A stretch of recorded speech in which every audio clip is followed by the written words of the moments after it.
Vamos lá, boa noite a todos. Hoje nós nos reunimos aqui para discutir, né, um case dentro de uma empresa. E esse case, né, ele é o quê? Sobre um vazamento. Então, nós recebemos uma reclamação onde houve o vazamento de um produto, e eu estou trazendo esse caso aqui para que os senhores possam me ajudar a responder, né? Então, nós unimos 5 especialistas na banca, onde nós vamos levantar algumas possíveis causas sobre esse problema. Tudo bem? Podemos começar? Então, a reclamação do cliente é que quando ele foi vazar, estava vazando o produto, né? Na Isso. hora de encher o frasco, estava vazando. Então, a gente vê nesse detalhe do Edson que tem uma deformação na boca do Vasiliani, e aí, então, a análise vai ser feita, foi escolhido o método Ishikawa, ou espinha de peixe, como a gente conhece, né? Para tentar solucionar, levantar todas as possibilidades e aí depois ter uma conclusão. Então, como a Erika estava falando, né, uma espinha do Mauro ali seria a viscosidade do vidro. Então, agora o Mauro falaria o que ele acha sobre esse defeito Tá, com então, base. a gente pode pensar que a viscosidade não está adequada. Pode ser que o vidro está muito viscoso e ele não consegue preencher completamente o molde. Então, existe a possibilidade de mexer um pouco na viscosidade através da composição química do vidro para facilitar isso, né? Então, isso é uma possibilidade que a gente pode fazer. Eu fiz uma apresentaçãozinha rápida, se eu puder compartilhar, eu posso compartilhar? Ou o Edson tem que deixar de compartilhar. Já descompartilhei. Então, eu vou compartilhar.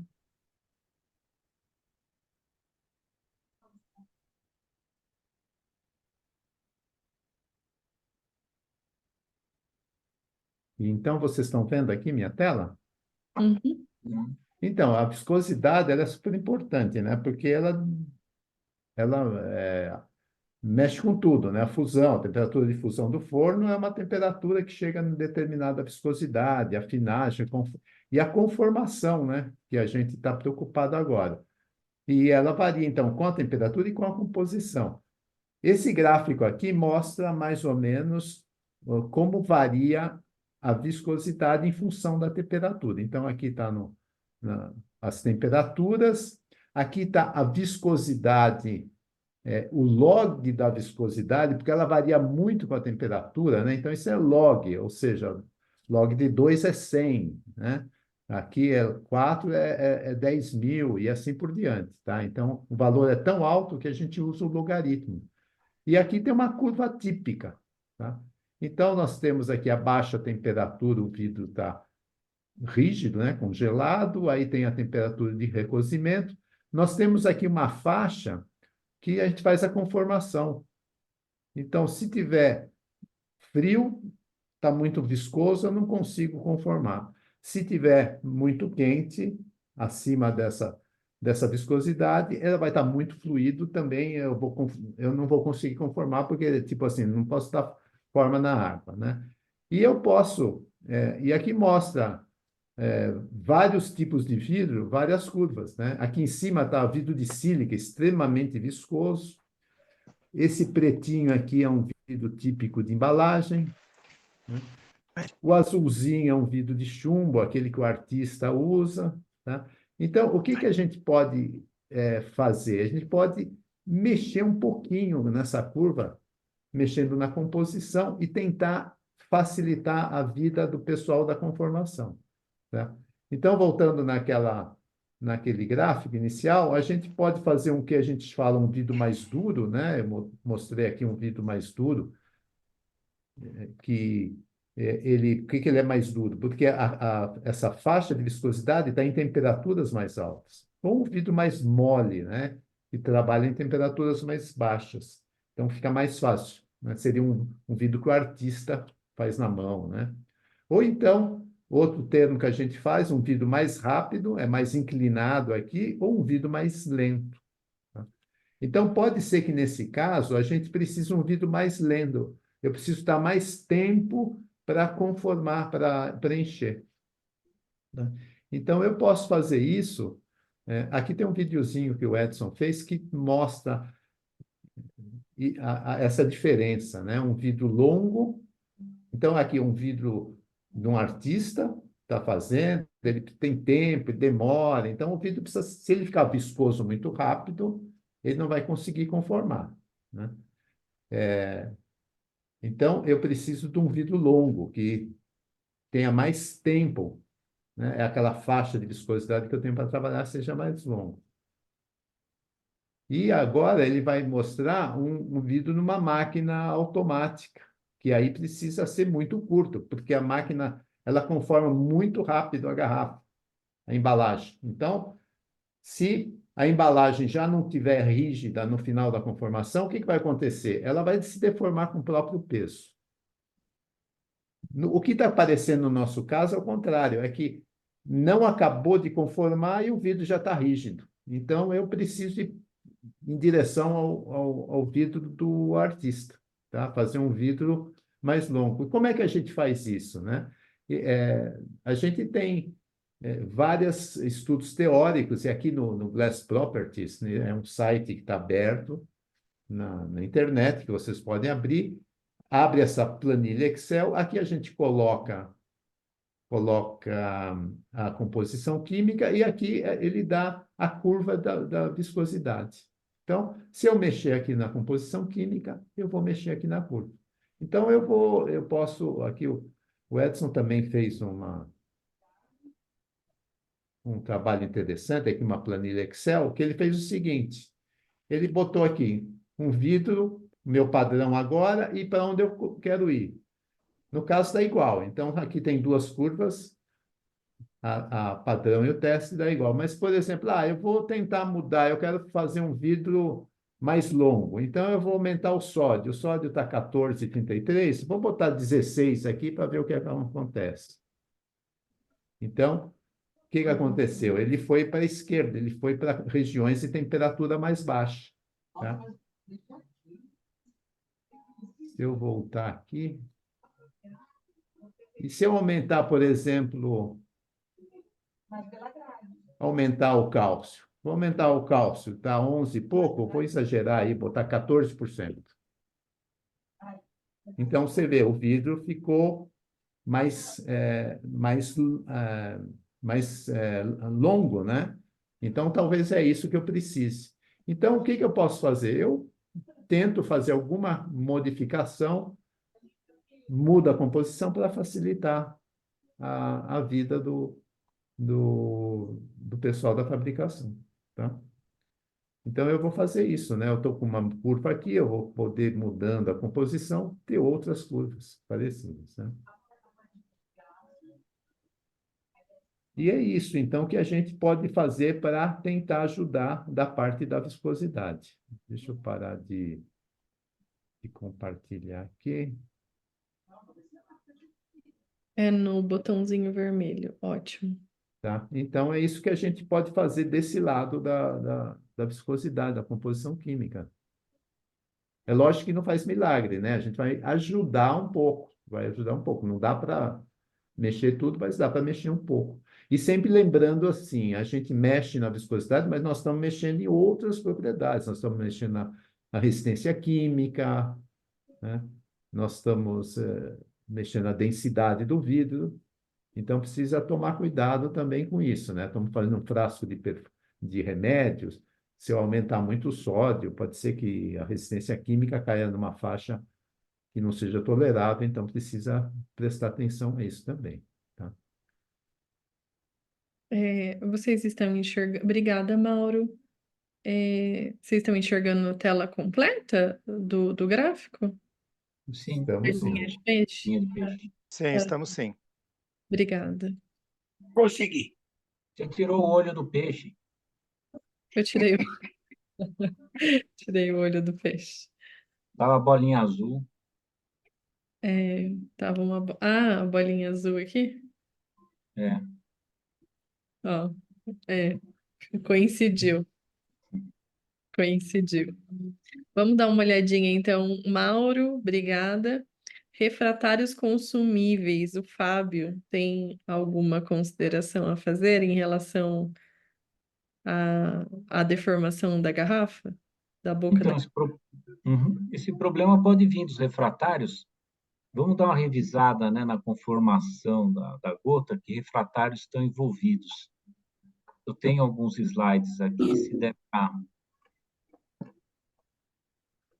eu compartilhar.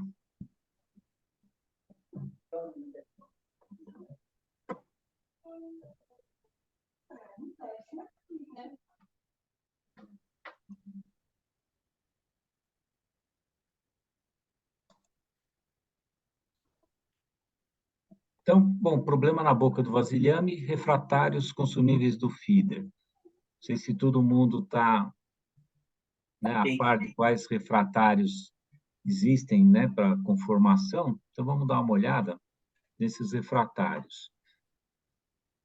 Então, né, quando os refratários para a conformação da gota poderiam impactar no problema de falta de vidro na boca do vasilhame. Então, aqui tem dois cortes típicos. Deixa eu pôr a canetinha aqui. Cadê? Opções de ponteiro, apontador laser. Tá. Então, nós temos o feeder e vamos ter todos esses componentes refratários. Então, nós temos a panela, o spout, a gente vai ver mais em detalhes. Temos o tubo, o pino, a arruela, e aqui é a mesma coisa, né? Temos dois pinos aqui, cobertura da panela, a placa de orifício. Vamos olhar em detalhe esses refratários. Aqui, deixa eu só ver se eu consigo. Na minha tela está aparecendo esse.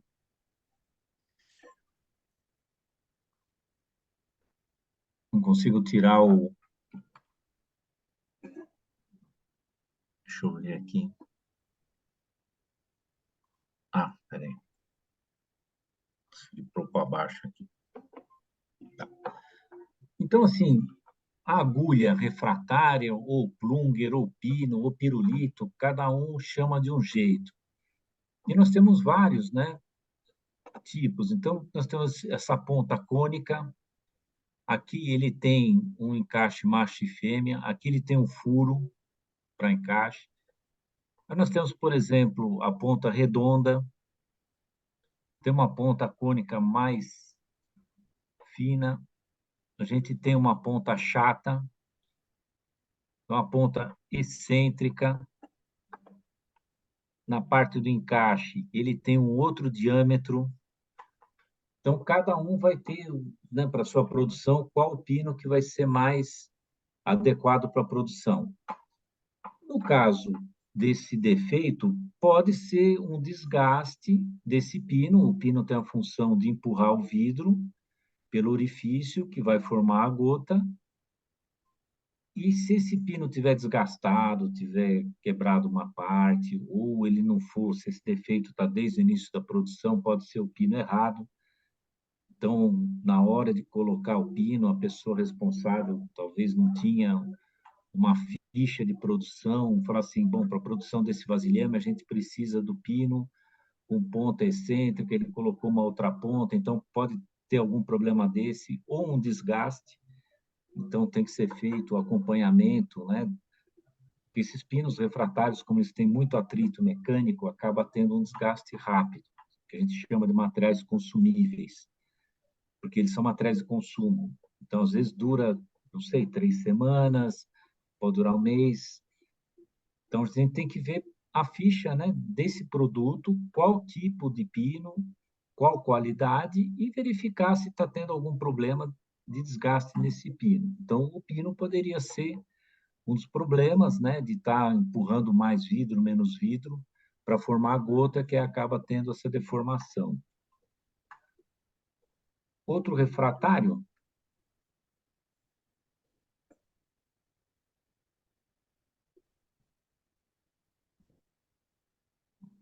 o tubo. tubo ou camisa. Então, nós temos aqui alguns exemplos.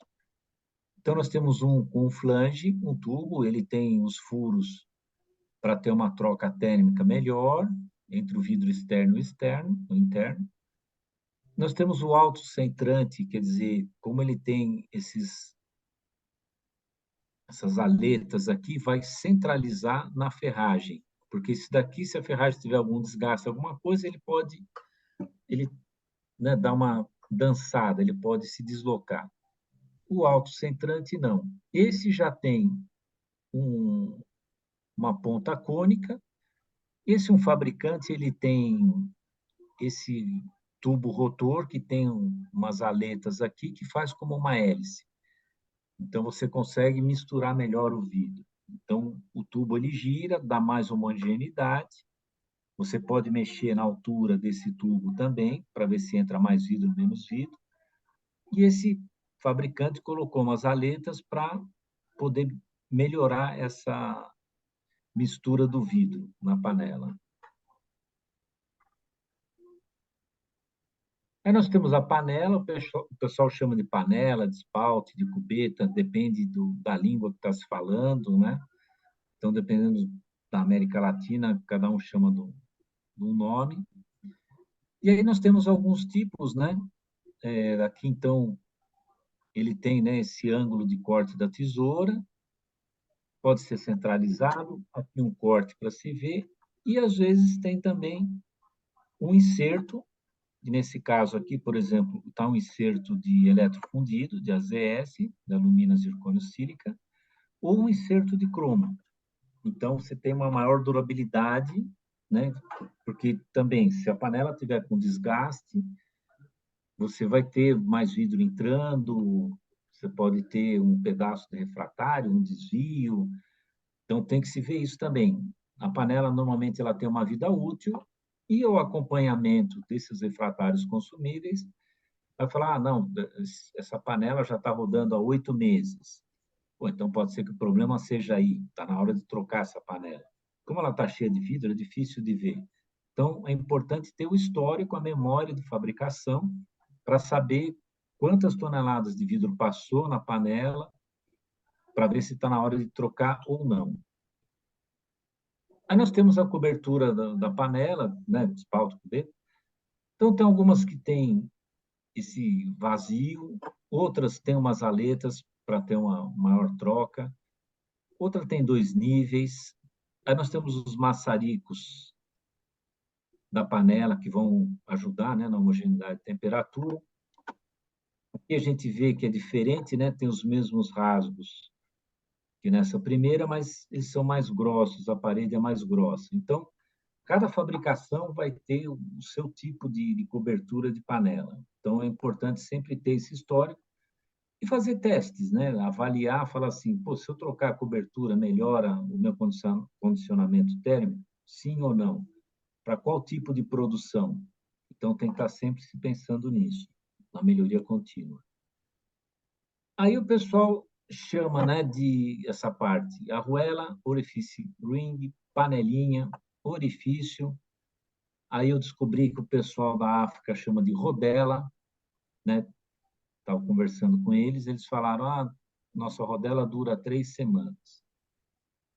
Então, vários tipos, né? Quer dizer, para simples gota, dupla gota, tripla gota, quádrupla gota. O formato, aqui nós temos ela cilíndrica, aqui ela já está ovalada, aqui também ovalada, e essa de quádrupla ovalada. Então, se a gente imaginar, se for essa produção de frasco, numa tripla gota, essa gota do meio, por exemplo, ela está um pedaço refratário que ficou incrustado, está deixando passar menos vidro, ele pode dar esse defeito, pode acabar desviando, né, o vidro ali, caindo menos vidro na máquina. Então, isso também é importante verificar. Dependendo do tipo de produção, se é uma produção longa na máquina, então você tem uma panela com refratário melhor, a gente vai falar um pouco de refratários, que você consegue durar mais tempo, tudo bem. Às vezes não vale a pena investir no refratário melhor, que é mais caro, se eu tenho muita troca de fabricação. cada 4 dias eu troco de fabricação, troco de produto, eu tenho que trocar de arruela. Então, não vale a pena. Eu vou jogar fora um material bom porque eu já troquei a produção. Então, se usa um material com menor qualidade. Então, também é uma coisa a ser analisada. Aí nós temos o suporte da arruela. Então, aqui para ter uma ideia, né, é um suporte metálico, a gente fala de bater a arruela, você troca, coloca essa parte metálica e bate ela contra a panela. E aqui a gente está tendo uma visão, né, da gota caindo, e o próprio pino, né, ele ajuda a fazer essa conformação, o movimento de sobe e desce desse pino ajuda na conformação. E nós vimos, né, uma cabeça chata vai empurrar mais vidro, uma cabeça cônica e ele empurra menos vidro, então depende muito do tipo de fabricação. E aqui uma vista por cima. Aí nós temos a vedação, porque como esse material da arruela com a panela vai encher de vidro, ele pode colar, fica difícil de tirar, aí você tem que limpar, demora mais tempo. Então, tem 2 tipos, né? Ou uma junta cerâmica, de fibra cerâmica, que depois você descola ela fácil, ou uma argamassa que ela se solta fácil, né? Ela acaba se interizando, depois ela fica como um pó. Então, ela veda para não ter vazamento de vidro, mas depois, quando você troca a arruela, você consegue limpar facilmente, não perder muito tempo. Materiais. Bom, aqui de um fabricante, a gente consegue ver, né, as porcentagens, por exemplo, de alumina, vai de 82 a 53. E o zircônio, que está indo de 5 a 35, quer dizer, quanto mais zircônio, mais resistente. E aqui ele dá a sugestão de aonde usar. Se é na arruela, no orifício, no pino, se é no tubo. Então, ele tem, né, vários produtos. Então, a gente tem aqui a análise química deles. E aí, por exemplo, se o pessoal não tiver experiência, falar com o fornecedor, falar, ó, meu problema é a durabilidade da arruela, a durabilidade do pino. Eu estou com material que dura pouco. Não, estou com material que eu tenho que trocar por conta da troca de fabricação e o material está bom e eu tenho que jogar fora. O que você me recomenda de uma qualidade menor, que assim eu pago menos? Então, os materiais influenciam bastante. Aqui, assim, o caminho do defeito, o pessoal fez uma modelação matemática, né, da velocidade do defeito, então ele vem meio devagar aqui, aí começa a aumentar, correr, e aí é isso assim, por exemplo, se eu tivesse uma pedra, né, um infundido no vidro, ele vai vir, vai correr e vai sair. Então, esse é a modelação matemática do caminho e velocidade do defeito. Então, eu tendo essa parte do tubo que vai me ajudar a girar, acabo, sei lá, tentando reduzir essa parte do defeito. E o desgaste, né? A gente falou muito do desgaste, então aqui nós temos uma tripla gota que está desgastada, então a gente vê que ele já não está mais cilíndrico, aqui tem um pedaço faltando, aqui tem um bico no negócio, aqui o tubo, aquele com rotor, ele novo, com metade da campanha, no final de campanha, e, né, a arruela. Então, por exemplo, se a arruela está desgastando muito rápido, eu preciso mais tempo, eu posso colocar um inserto também na arruela, um inserto de alta alumina, um inserto de cromo, então vai depender da sua produção. Então, voltando na espinha de peixe, teria que acompanhar o desgaste dos refratários para saber se algum deles está desgastando mais rápido e pode estar causando isso. Saber se é um desgaste, um defeito constante, é só numa forma, se é desde o início, quer dizer, todas essas perguntas teria que ver a metodologia, né, de análise desse defeito, mas o refratário pode ser uma das causas. Então, da minha parte é isso, eu vou parar aqui e aí passo a palavra para o próximo que vai falar na espinha de peixe aqui.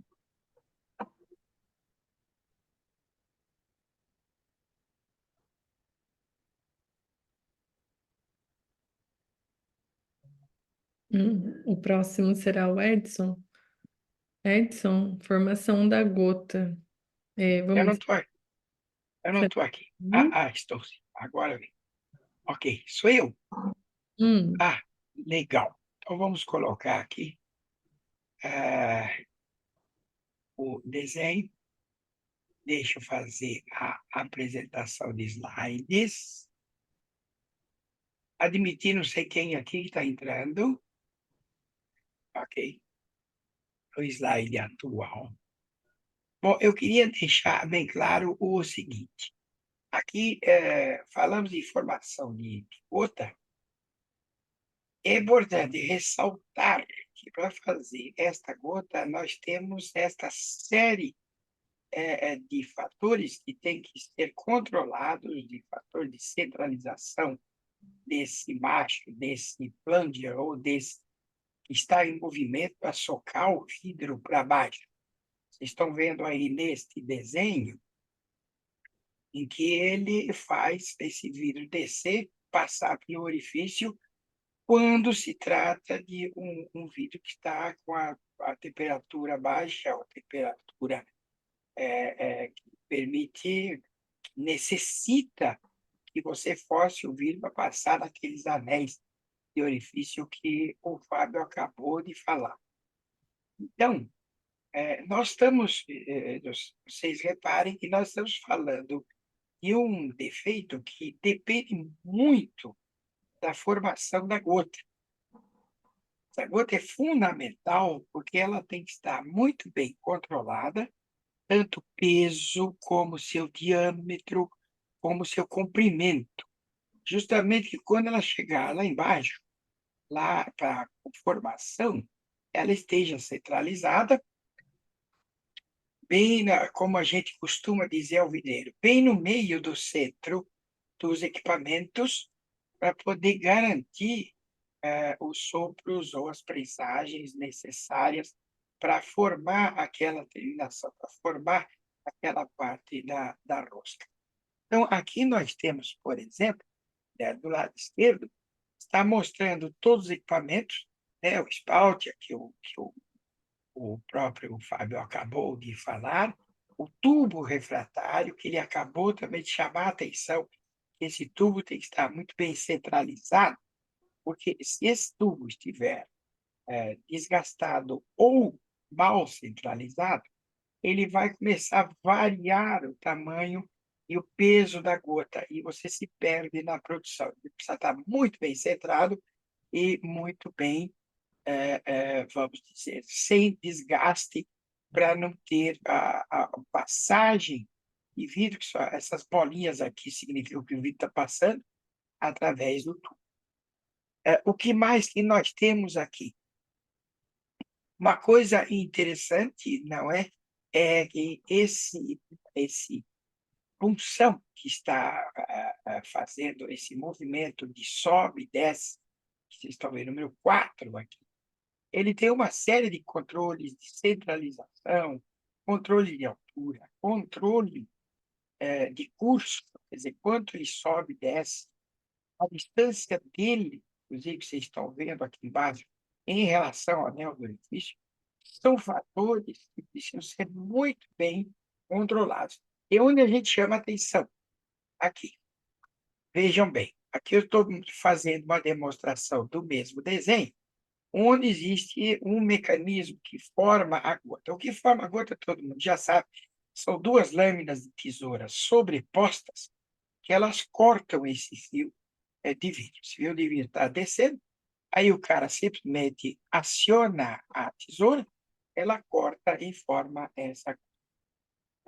Estes desenhos aqui fazem parte de um estudo completo sobre feeder, com todos os seus controles necessários, suficientes, e uma coisa que é muito importante, se é um feeder totalmente automatizado, com controles através de servomotor e tudo mais, o trabalho é um pouco menor, porque ao invés do operador ter que subir até o feeder para fazer os controles, ele já faz no próprio computador. Mas aqui nós estamos imaginando a pior das situações.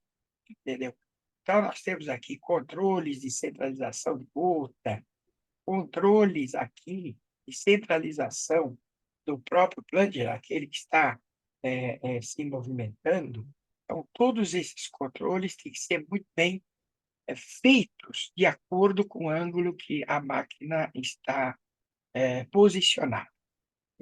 Por incrível que pareça, esses controles parecem uma coisa tão elementar, que é uma geometriazinha muito elementar que a gente aprende no curso primário ou no pré-primário, mas acontece que na produção, muitas vezes, o elemento ou a operação, não muito bem treinada, não sabe o que fazer com essas duas manobras. Eu tive experiências fabulosas em que o operador ele mexia nos dois eixos, tanto X quanto Y, sem saber para onde essa outra ponta estava levando o dito cujo do plunger. Então, aqui são estudos de acordo com o ângulo de máquina, é uma geometria muito elementar, mas isso influencia muito na formação e manter a gota. Isso aqui é um estudo.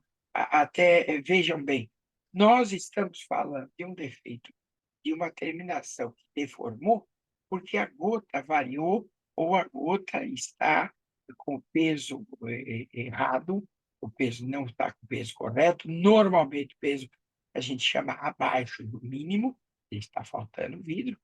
Aqui estão vendo, por exemplo, quem possui este mecanismo ainda antigo de feeder, onde ele funciona, aquele movimento que o Fábio acabou de falar, de subida e descida, é feito através dessa alavanca, ok?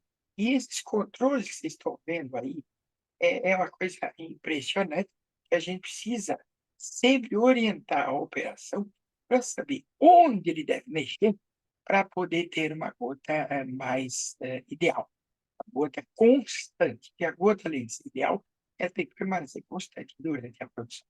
Tudo isso aqui é estudado que a gente, inclusive, mostra, vamos fazer um curso lá para o futuro falando do FIDER, ok? Mostrando essas regulagens, porque isso é um trabalho bastante extenso. Deixe-me ver aqui mais um exemplo.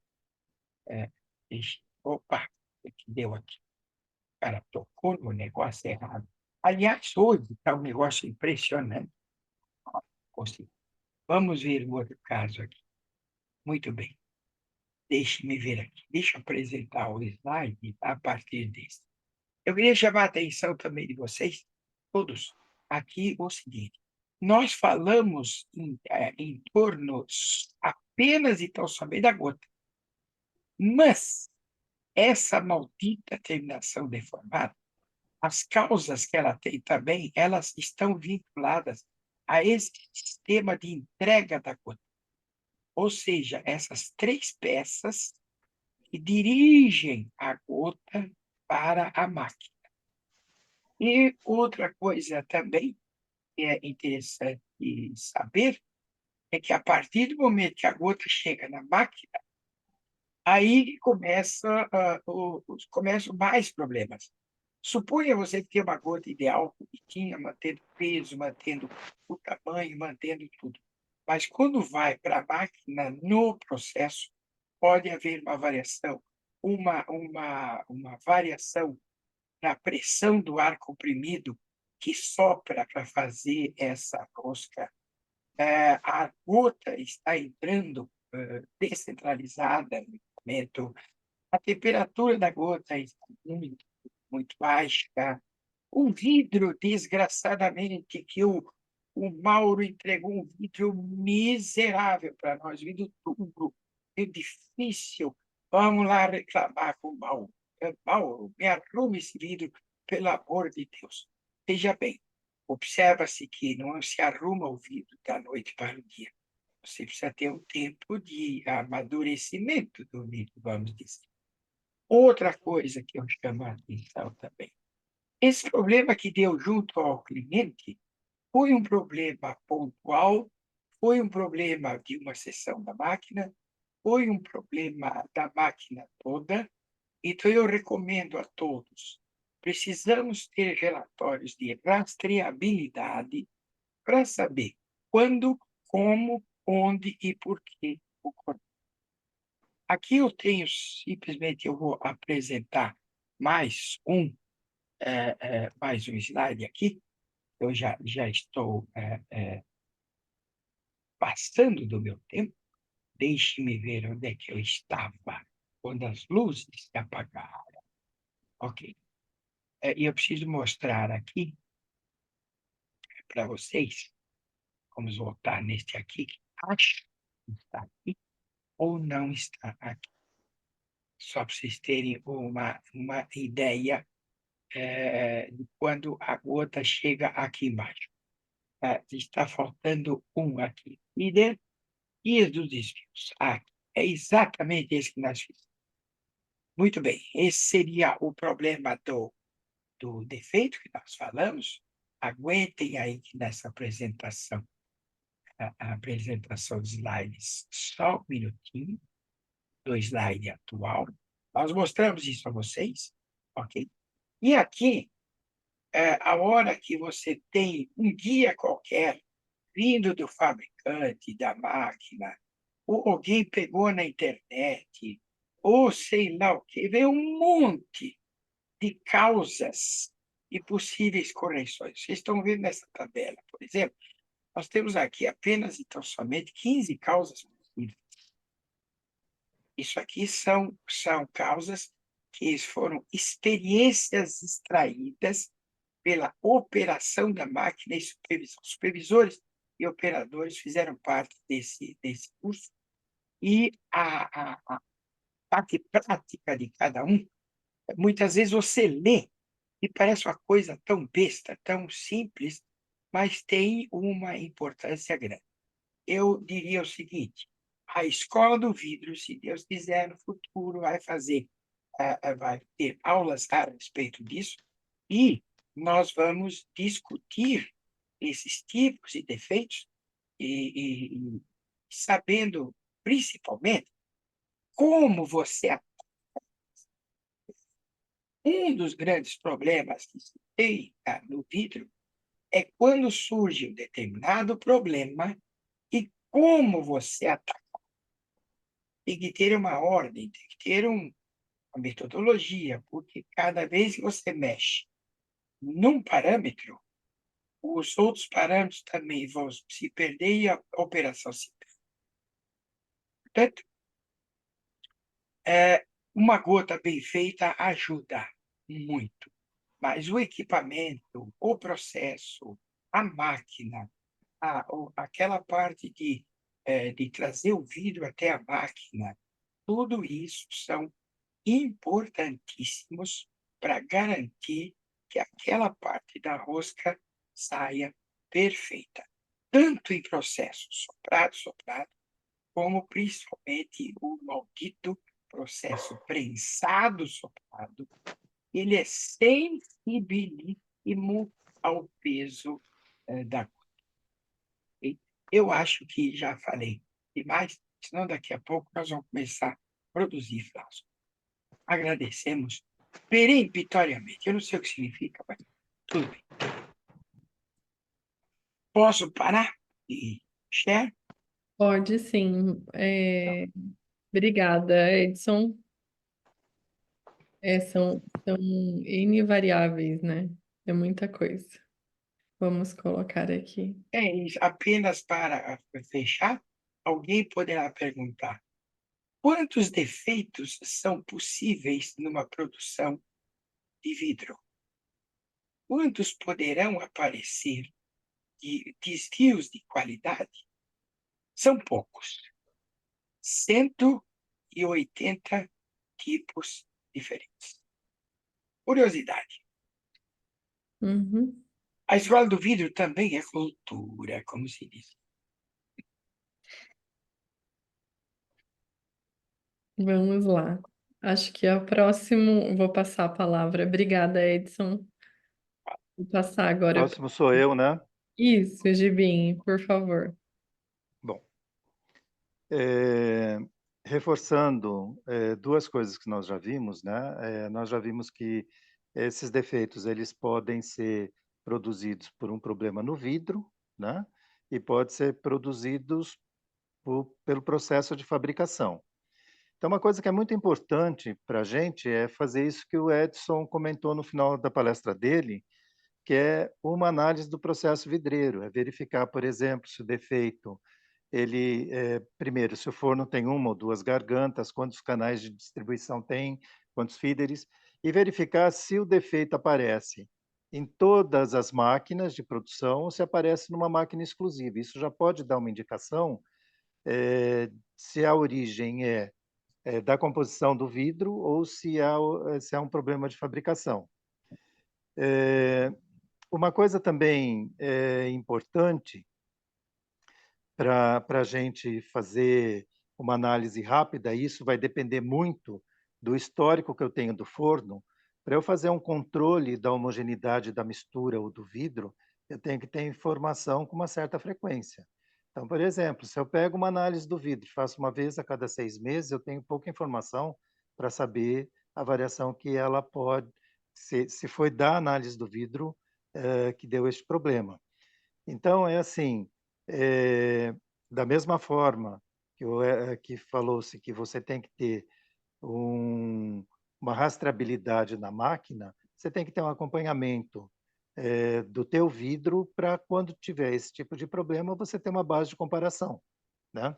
Os controles de homogeneidade de misturas, normalmente a gente faz, verificando na composição a quantidade de álcalis que tem ao longo do tempo, né, a homogeneidade de mistura. Tem vários ensaios que a gente pode fazer para verificar se eu estou enfornando sempre a mesma coisa. No vidro, eu também consigo fazer um acompanhamento de produção, quer seja por análise química, que demanda de equipamentos mais sofisticados, mas a própria densidade do vidro, ela já me dá informações bastante valiosas, como está a composição do meu vidro. Então, assim, o que é importante é que eu tenha uma sistemática de verificação da composição, da homogeneidade da composição e do vidro, para que no momento em que eu tenha esse tipo de problema, eu possa fazer uma comparação da situação que eu tenho com a situação normal do forno, né. Especificamente neste tipo de defeito, é assim, um defeito que aparece localizado num determinado artigo, se ele for a origem do vidro, né, ele pode aparecer numa máquina, numa única máquina, desde que seja uma máquina assim que tenha um produto mais delicado, por exemplo. Eu me lembro que teve uma vez na empresa que eu trabalhei, um determinado forno, ele tinha uma variação no volume de vidro, né, do artigo, por conta de uma variação da densidade. Nessa fabricação se utilizava um vidro caco, que na época não era feito controle de tela de televisão, então a gente tinha uma quantidade de caco de vidro de tubo de televisão que variava muito, e com isso ele variava a densidade do vidro. Como o Edson falou, normalmente o controle da gota é feito por peso. Se eu tenho uma variação da densidade, eu vou ter um volume maior ou menor.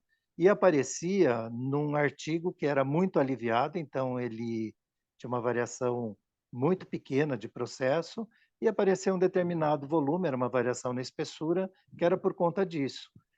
No início, até imaginou-se que fosse um problema da conformação, mas depois, verificando, o forno dispunha de medidas de densidade a cada 3 por dia, então a gente verificou que a densidade variava significativamente, aí nós fizemos um estudo para verificar a composição química. E aí nós chegamos nesse caco, e a opção do forno foi cortar essa matéria-prima, porque ela dava uma estabilidade grande. Então, assim, duas coisas são extremamente importantes nesse caso. Primeiro, você fazer uma análise do seu processo, para verificar se o problema pode vir do vidro, se é um problema de fabricação, né? Uma outra coisa que o Fábio comentou sobre refratários, o desgaste, quando você tem o vidro no forno, você tem correntes de convecção, né? Que acaba agitando o banho. Quando ele entra no canal, basicamente você tem um movimento laminar do vidro. Então, por exemplo, um desgaste de refratário, ele realmente pode provocar um defeito localizado.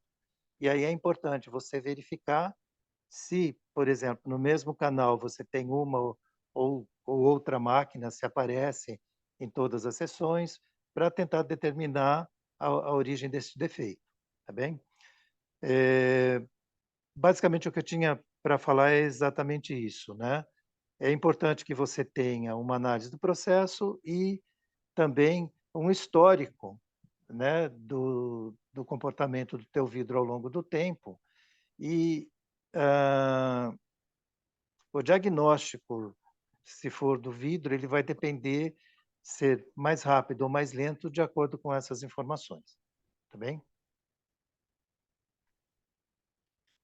Você pode passar para o seguinte, Hélio? Obrigada, Gibim. Já. Obrigada, Gibim, pela colaboração. Na verdade, a gente tem uma pergunta que o Anuar ele levantou a mão. Anuar, você pode abrir seu microfone, por gentileza? ¿Me escuchan? Sim. Escuto. Ok, eu tengo una pregunta. La variación en el día a día, ¿cuánto puede variar en general la densidad día a día en general de vidrio?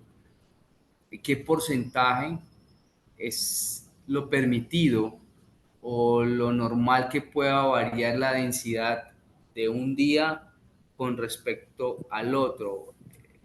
¿Me comprende mi pregunta? Compreendo. Olha, a variação da densidade vai depender do artigo que você está fabricando, do teu processo de fabricação. Por exemplo, uma long neck, onde você tem restrições de variação muito maior do que, por exemplo, num pote, você permite variações menores da densidade, correto? O que significa? A variação de densidade ela está ligada à variação na composição química. Estou falando muito rápido, Anuar? Ou você Eu, entende bem eu, o português? eu compreendo mais ou menos, pero Tá bem. hasta Então, agora eu compreendido. tá. Assim, a variação que você tem na densidade, ela indica uma variação na composição química do vidro. Quando você faz a densidade, você vai ver um valor, mas você não sabe o elemento que está variando. Via de regra, a variação na densidade ela está muito ligada à variação no sódio, mas aí precisaria ver o comportamento do teu forno. E assim, a densidade que você faz na sua fábrica é o processo Preston? Sim, Oi? sim, A sim. metodologia Preston, é? Então, quando essa análise ela está muito bem dimensionada, variações de 0,001 pode ser devido ao método, é uma incerteza do método, né? Ok. Variações de 0,0015 já pode significar uma variação no teor de sódio do teu vidro, entendeu? Eu Tá? 0.015. 0,0015 já pode significar variação de 0,1% no sódio. Mas Ok. isso depende do tipo de vidro que você faz. Isso nós fizemos um estudo uma vez num vidro Flint e nós chegamos a esse valor. A gente fez uma relação entre a densidade medida no laboratório e o valor da análise química, e nós chegamos a esse valor, tá? Mas a incerteza da medição é de 0,0009. Até isso, por exemplo, variações menores que 0,001 é incerteza da medição. Ok, eu compreendo. Só que é o seguinte, uma coisa muito importante para você ver é verificar os copos de prova que você faz a densidade. Porque como o vidro de embalagem ele tem bolhas, o que você faz a densidade, você tem que verificar se não tem nenhuma bolha grande, né? Se não tem bolhas o vidro, compreendeu? Eu não compreendi o último pedaço. Você Então, pode falar um pouco posso, mais posso, lento? com despacio. Obrigado. É, é, Jimmy, quer que ouvi... traduza? Ah, tudo bem. El vidrio, É que o porque vidro... Uhum. Bom, você entendeu o que eu falei? Então, repete para ele. El vidrio, el cuerpo de prueba que va a ser para el método Preston, por ejemplo, como es un vidrio de embalaje, puede ser que tenga burbujas. Entonces, si tú tienes burbujas grandes, la densidad no va a ser del vidrio, va a ser del vidrio con burbujas. Entonces, esto va a estar mascarado, no va a ser real. Tiene que tener un cuerpo de prueba íntegro, que no tenga burbujas. ¿Es para Compreendo. Jimmy? Compreendeu? Sim, compreendo. Então, mas se você tem um método bem executado, diferenças de 0,0015 significa variação no sódio. O cálcio dá uma variação menor que isso. Normalmente, pelo menos no forno que nós fizemos, esse estudo, variações na densidade era variação no sódio e na sílica, tá ok? Ok, obrigado. No ar.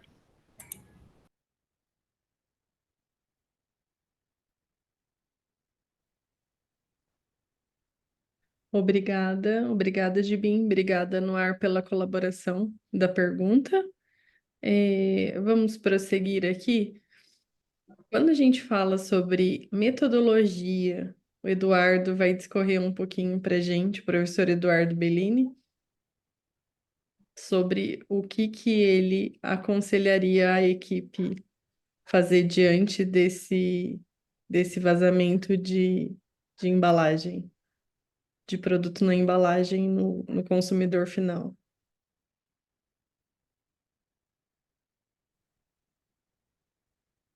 Pessoal, eu tenho um único slide aqui para tentar nortear um pouco a minha fala.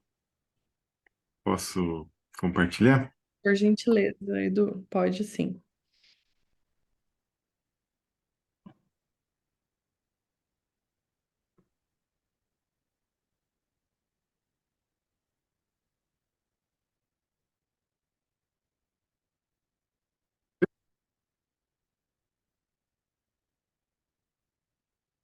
Então, isso é como é o meu pensamento dentro da universidade, fora da rotina da vidraria.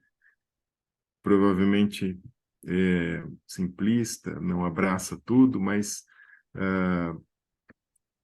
ele pode ser aprimorado, né? Esse mapa de como as coisas estão acontecendo pode ser aprimorado em função da experiência local. Mas uma primeira abordagem poderia ser algo desse tipo, né?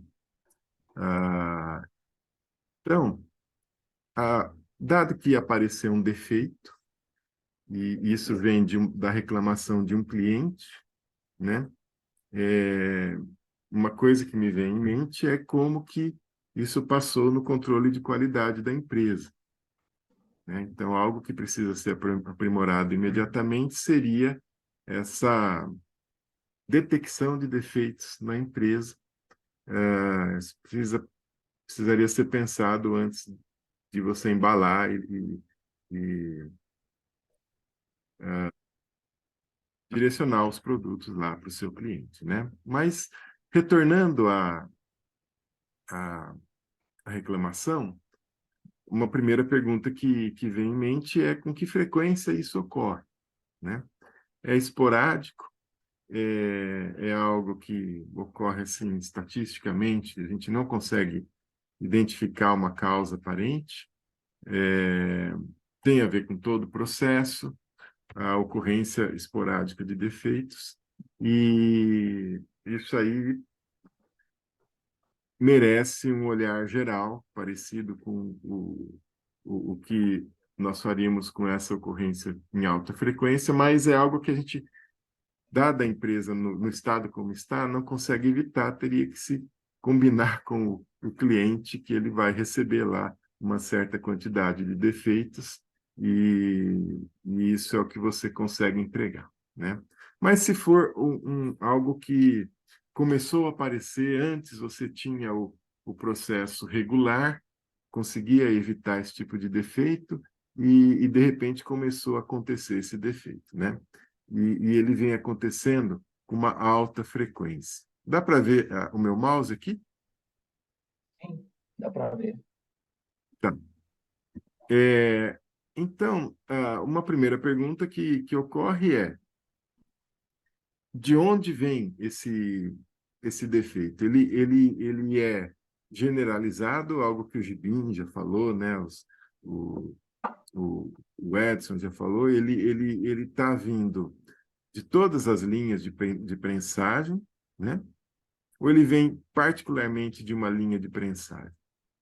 Se está vindo de todas as linhas de prensagem, de conformação, é algo que tem a ver com o problema anterior à chegada da gota lá no molde, né? Porque a ocorrência do defeito em todas as linhas de conformação, não se espera que todos os refratários ali tenham dado problema ao mesmo tempo, né? E aí, tem, como o Mauro já falou, alguma coisa a ver com ou com a composição ou com a temperatura. Essas duas propriedades, esses dois parâmetros estão intimamente ligados com a viscosidade do vidro, né? Então, se o vidro ficou mais duro, enriqueceu em sílica, enriqueceu em alumina, a viscosidade aumenta, isso pode estar acarretando um, um preenchimento heterogêneo lá do molde na prensagem, ou pode estar acontecendo do vidro endurecer mais rápido na temperatura de processamento. O aumento de elementos alcalinos terrosos, cálcio, magnésio, deixa o vidro mais curto, né? E ele endurece mais rápido também. E aí é preciso avaliar de onde está vindo essa alteração na composição. Ela pode ser decorrência de erro de pesagem, né? Pode estar acontecendo alguma heterogeneidade do banho por problemas de falta de refino, de falta de correntes de convecção no forno, etc., que vão tornando a análise disso um pouco mais complexa. Ou você pode tá recebendo uma matéria-prima que não tem mais a composição que você esperava que tinha, né? Algum feldspato mais rico em alumina, por exemplo, ou uma areia que já vem com mais contaminação de algum componente, ou você começou a enfornar um caco que traz mais impurezas. E esse tipo de problema de composição, a gente precisa avaliar determinando a composição do produto. Essa é uma primeira coisa que eu faria, é medir a composição ou determinar a análise química do produto que voltou para a fábrica. Como o Gibin falou, uma primeira abordagem poderia ser a determinação da densidade, que ela é um indicativo da composição. Se você tem como fazer isso com precisão. Tem um equipamento que mede densidade com bastante resolução na empresa, né? Mas eu partiria direto para uma determinação completa da composição química lá do produto que está retornando. Se aquela composição estiver dentro das suas especificações, né, a gente pode abandonar a questão da composição e aí outros problemas aparecem no nosso mapa aí de detetive, que a gente precisa tentar descobrir qual é a fonte, né? Se a análise química está fora das especificações, então é uma grande chance da composição química ser a responsável pelo surgimento desse defeito, e a gente precisa rastrear por que ocorreu essa variação da composição química. Bom, se o problema não for composição, há grandes chances da gente estar tendo problemas com a temperatura no forno antes da formação da gota, né? Então, o vidro está chegando mais frio ali no vidro, alguma coisa desse tipo, e espalhando gotas mais duras ou mais viscosas para as máquinas de conformação. E aí é preciso ter rastreabilidade, como o Gibim falou, para você saber, naquele dia, quando aquele produto foi fabricado, qual que era a temperatura localmente ali no fim. Bom, se o defeito não for generalizado nas linhas de conformação, mas ele aparecer só em uma linha em particular, e aí eu não sei o quão complexo é isso. Depois que você recebe um produto, um frasco com defeito retornando do cliente, você consegue saber onde ele foi fabricado, em qual linha de conformação ele foi fabricado, ou isso é difícil, né? Então, eu não sei, talvez isso seja complexo. As garrafas estão lá, falam, mas onde que ela foi feita? Talvez não seja fácil de identificar, mas se houver essa rastreabilidade, ótimo, isso aí te dá uma grande chance de tentar chegar à raiz do problema. Se não houver rastreabilidade, você precisa de um controle de qualidade que detecte na linha de saída desses recipientes se os defeitos estão aparecendo com uma frequência particular, para tentar achar onde é que está sendo a conformação daquele produto com defeito, né? Bom, dado que está vindo de uma linha de prensagem particular, a gente precisa fazer uma inspeção, né? Tem todos esses dispositivos que o Edson falou, da pressão de prensagem, né? Do fluxo, se é laminar, se não é laminar, se tem alguma turbulência, etc. Do ajuste fino da máquina, né? Que faz a gota cair linearmente ou verticalmente, sem nenhum desvio em alguma direção em particular. Isso aí precisa alguém ficar assistindo isso, se está ocorrendo esse tipo de desajuste na saída da formação da gota e tentar fazer o ajuste melhor lá da máquina. Ou é preciso também saber a temperatura lá no bocal de saída. Pode ser que ali esteja havendo algum tipo de resfriamento indesejado, né? E tornando a gota mais dura e mais difícil de ocupar homogeneamente ou regularmente o molde de conformação.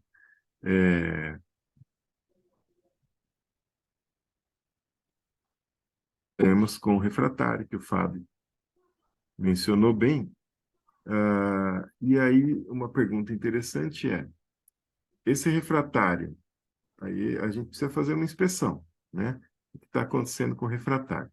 O refratário está legal? Pode ser que ele não seja a melhor escolha para a formação da gota para aquele tipo, para aquele desenho de frasco, né? E aí eu preciso experimentar outros formatos nesse bocal aí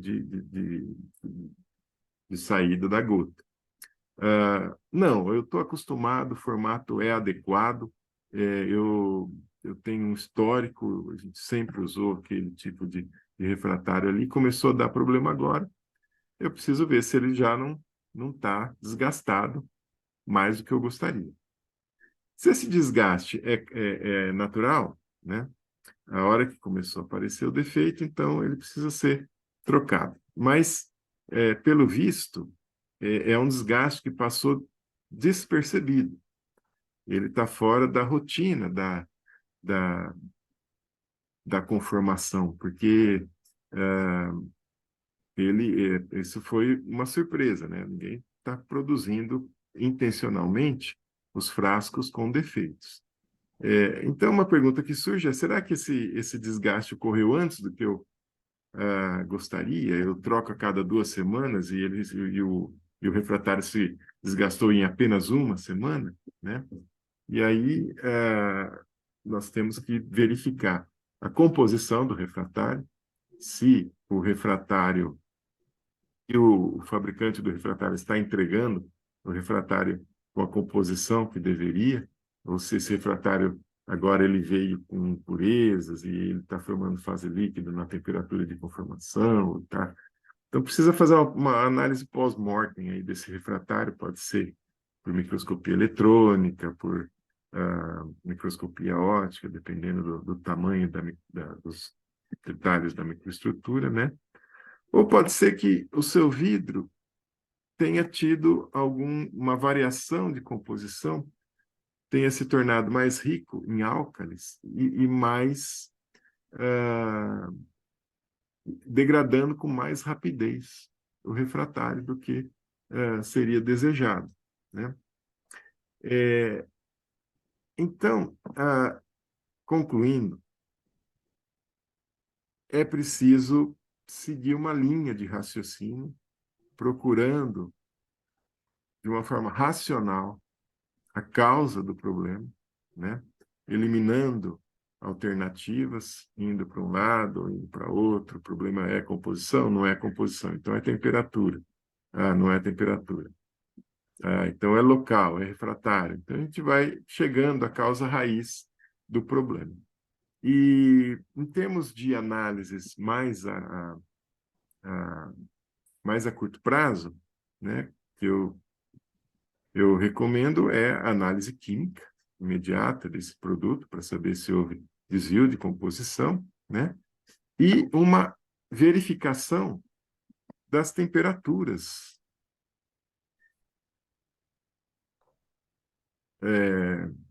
mais na região da conformação, e para isso a gente precisa ter registro dessa temperatura, precisa ter um histórico, precisa ter acesso a esses dados para a gente entender o que aconteceu aquele dia e que pode ter causado o aumento no número de defeitos.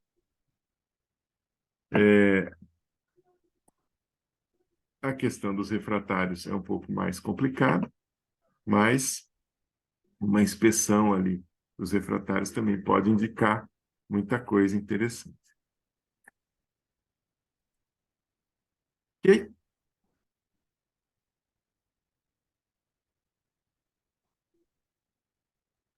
Retornando aí a palavra para a Érica. Obrigada, Edu. Realmente, a metodologia faz toda a diferença no processo, né? Desde que você, né, tenha em mente todo o processo ali e depois ir ver para quais são as incógnitas que você tem que resolver no processo. Obrigada. O Edson vai fazer uma outra colaboração com a gente com a área fria, mas você já acabou discorrendo um pouco sobre isso. Edson, você está aí? Estou aqui. Tá, não dormi, não. Não? Não, apenas eu queria fazer a observação seguinte. A tendência do vidreiro, quando recebe a reclamação do cliente, ele vai culpar alguém. Isso é costumeiramente. Quem faz as reuniões diárias de produção já sabe isso. Todo mundo fica com o pé para trás e vai dizer: não fui eu, o problema é dele. Então, o Edu acabou de chamar a atenção de que o problema foi um desvio também que o controle de qualidade não conseguiu detectar, deixou passar, não é verdade? E isso é uma coisa que pode acontecer, sim, porque as máquinas que são de inspeção não são 100%, elas têm alguma precisão, em torno, são 90%, 95%, e alguma coisa vai passar, obviamente. Mas, para o cliente, isso ele não quer saber, ele precisa receber praticamente com zero defeito. Não é zero defeito, porque também existe os níveis de qualidade aceitáveis, sabendo que o processo tem essas variações. Mas o que eu gostaria de deixar bastante claro é que quando você se vê diante de um problema na parte da indústria vidreira ou qualquer outra, até pode funcionar, é todo mundo procurar a colaboração entre os departamentos. Então, não adianta, esse problema não é meu, mas sim o problema é de todos. Esta é a maior dificuldade que a indústria vidreira tem, ou seja, a união entre todos para tentar descobrir esse problema. Ok? As causas são várias, a operação precisa ter uma metodologia, é aí que veio que o Edu chamou bastante atenção. Precisa ter uma metodologia de como atacar o problema. Então, vamos pensar desde o caminhão que trocou matéria-prima na fábrica até o produto que foi armazenado.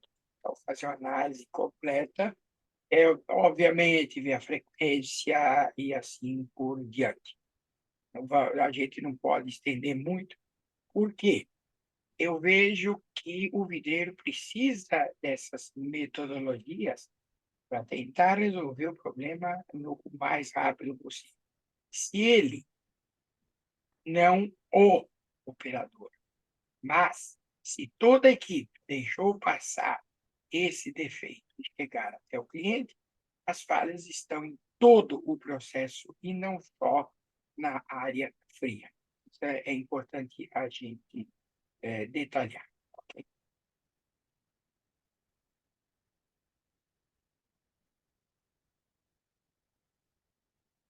Obrigada, Edson.